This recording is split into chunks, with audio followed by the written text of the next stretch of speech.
What is going on, everybody? The NBA season is finally over, and it's finally the best time of the year, playoff time. We got the playing teams locked up. We have a lot of the playoff matchups locked up, but we're going to talk about strictly a preview and prediction for the NBA plan. The last game of the season is just concluded. Man, the Warriors and Clippers, what a great game that was.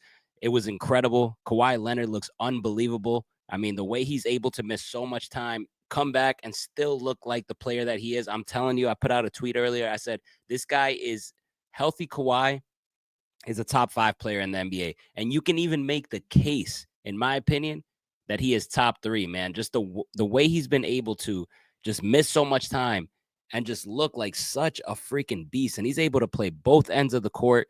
You saw it on display, against the Golden State Warriors and a couple weeks prior to that. Also playing over 40 minutes a game in a couple last 2 games. It's unbelievable, man, what he's able to do. And there was at one point he was sticking Stephen Curry, face guarding him. He was getting through screens, and what he's been able to do, man. This Clippers team is rolling right now, and they're rolling right into the playoffs.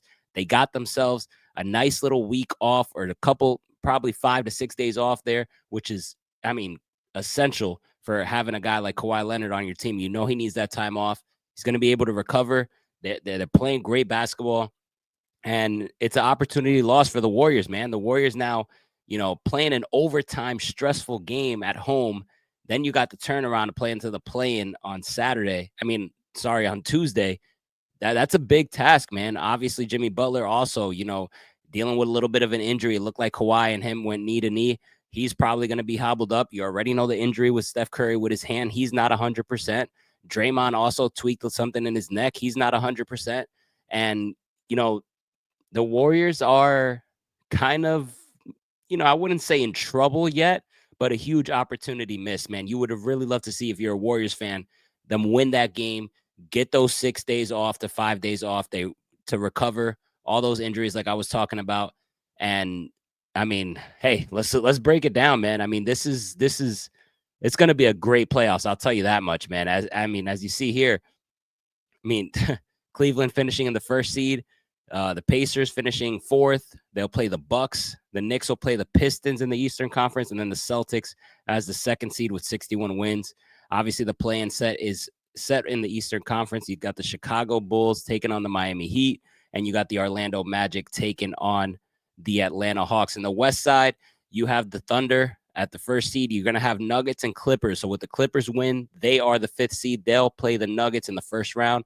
You got Lakers, Timberwolves. That's going to be a freaking fantastic series.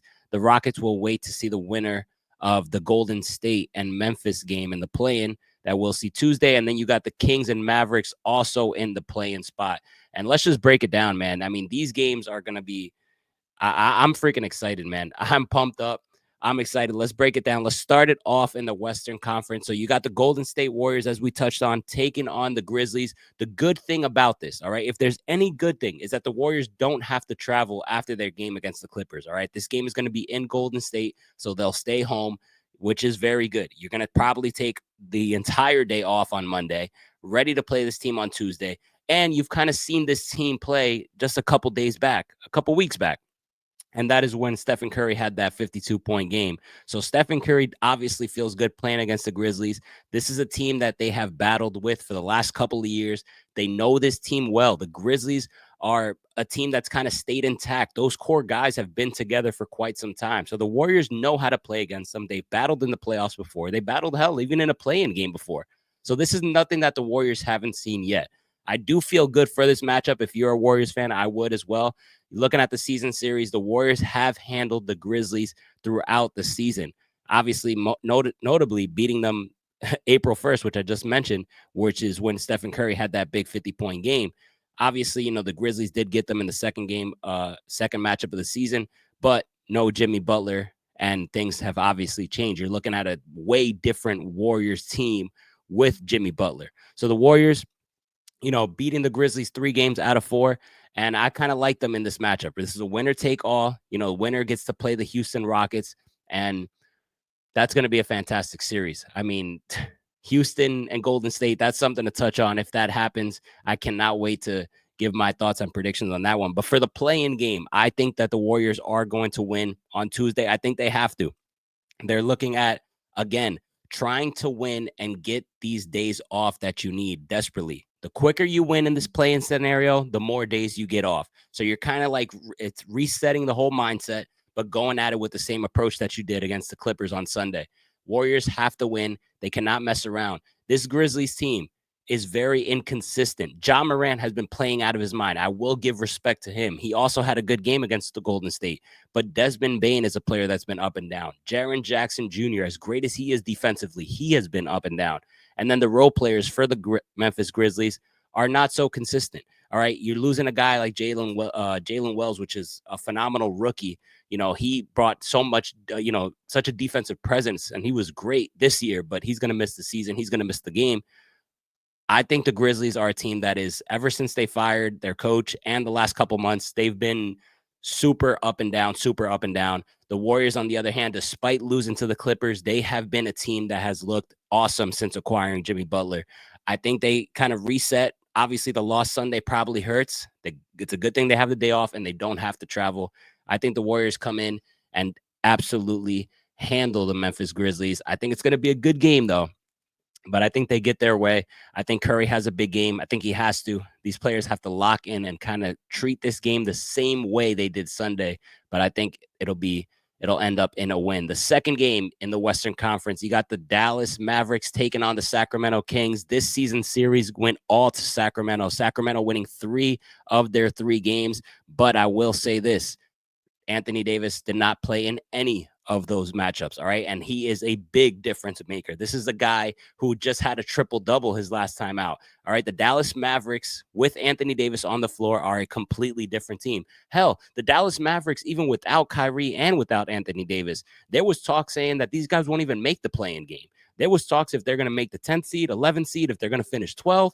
And then they ended up actually finishing in the playing game. All right. So, and they were playing a lot of these games with 5 players, 6 players, 7 players. And hats off to Jason Kidd, man. Although as devastating as it was to lose Luka Doncic, I have to give credit to Jason Kidd. He was able to rally these guys. These guys bended, but they did not break. And I have to give a huge shout out to the Dallas Mavericks. I think it's impressive. Honestly, I thought that team for sure was going to be out of the play-in. I thought Phoenix was going to get in once the Anthony Davis injury and then Kyrie injury, all these blows. But they got Gafford back. They got Lively back. Anthony Davis is healthy. I mean, he just had a triple-double. He looks amazing.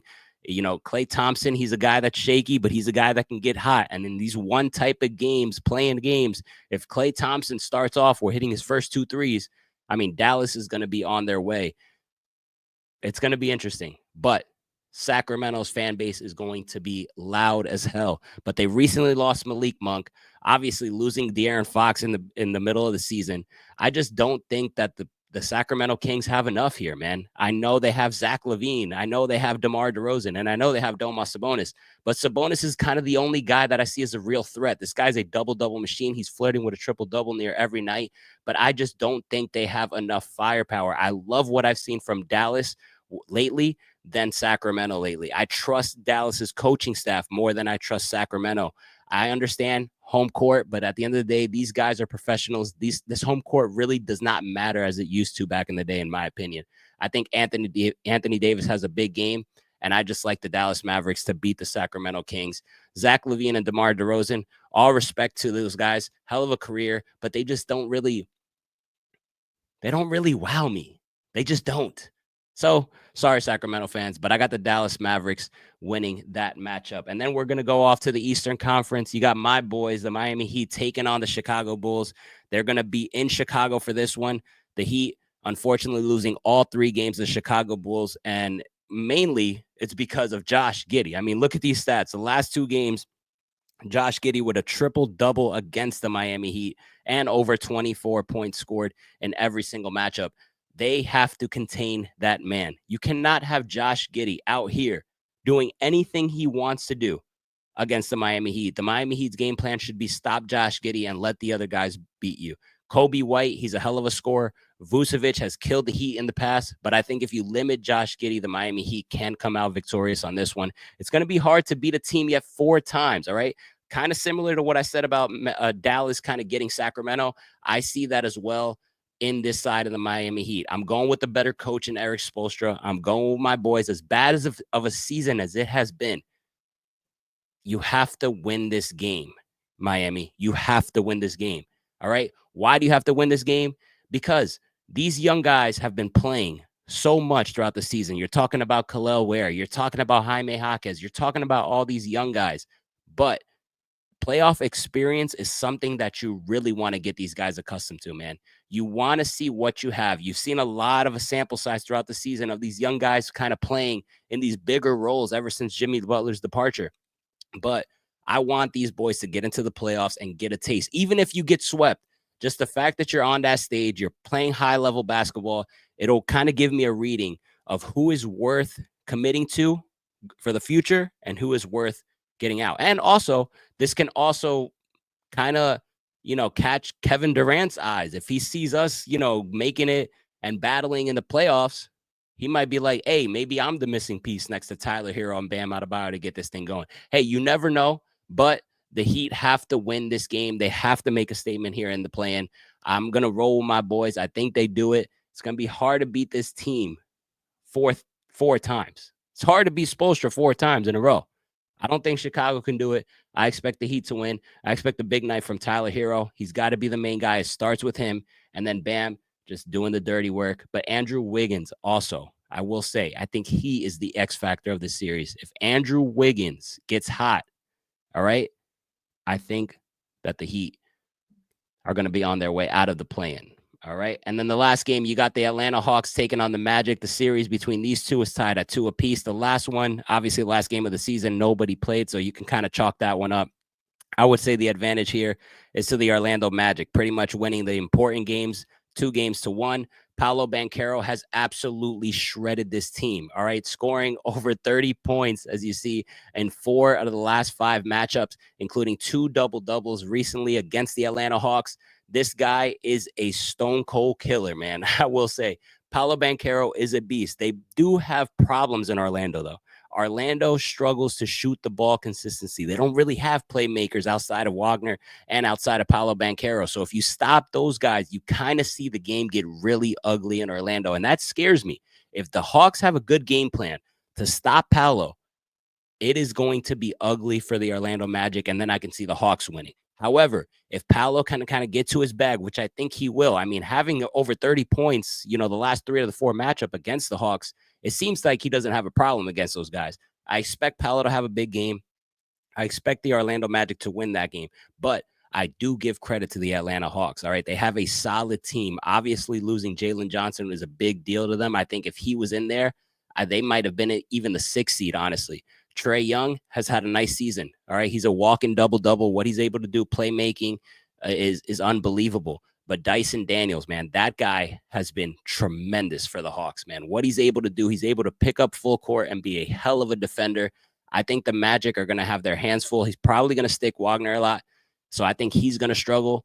This is going to be a tough game. I wouldn't say that the Magic, just walk away with this one easily. I think it's going to be a battle, but it's going to be a hell of a game. But give me the Orlando Magic to win this game. However, if Paolo gets locked up, it is going to look dicey for Orlando. The other guys have to be ready. Somebody's got to help out because it cannot be a steady diet of just Paolo. But who will the other guy be? That remains to be seen. Obviously, the scoring is better in Atlanta, but the overall chemistry, the overall defense, I just like the Orlando Magic situation better. I think they win this one, and those are my predictions for the play-in games. Let me know your thoughts down below. Let me know who you think wins. What matchup are you most excited about? And Warrior fans, if you're out there, how are you feeling as of right now? This is going to be a hell of a stretch here. These playoffs are going to be absolutely awesome. I'm going to be here to preview and break it all down for you guys. So subscribe to the channel, hit the thumbs up button, and I will see you guys next time.